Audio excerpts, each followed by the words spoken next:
بسم اللہ الرحمن الرحیم۔ السلام علیکم ورحمۃ اللہ۔ پیارے بھائیو، آج کا میرا جو ٹاپک ہے وہ ہے بہترین مرد کون۔ مردوں میں اپنی بیوی کے لیے زیادہ بہتر وہ ہے جو ان کا خیال رکھتا ہے، حسن و سلوک کا معاملہ کرتا ہے اور ان کو محبت و پیار دیتا ہے، ان کی ضروریات کو پورا کرتا ہے، ان کی زندگی کے اندر خوشیاں لے آتا ہے۔ اس نیک مرد کے بارے میں نبی علیہ السلام نے فرمایا، خیارکم خیارکم لنسائہم، مردوں میں سے سب سے بہتر وہ ہے جو اپنی عورتوں کے لیے بہتر ہو۔ گویا بیوی کے لیے جو انسان بہتر ہوگا وہ بہترین خاوند ہوگا، جو ماں کے لیے بہتر ہوگا وہ بہترین بیٹا ہوگا، جو اپنی بہن کے لیے بہتر ہوگا وہ بہترین بھائی ہوگا۔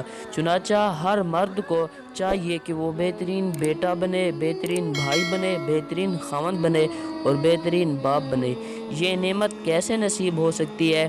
جب انسان کے اندر اچھے اخلاق ہوں، عادات اچھی ہوں، رہن سہن کے طریقے جانتا ہو، دوسرے کا دل جیت لے اور دوسروں کے غموں کو دور کر کے ان کو دلوں کو خوشیوں سے بھر دے۔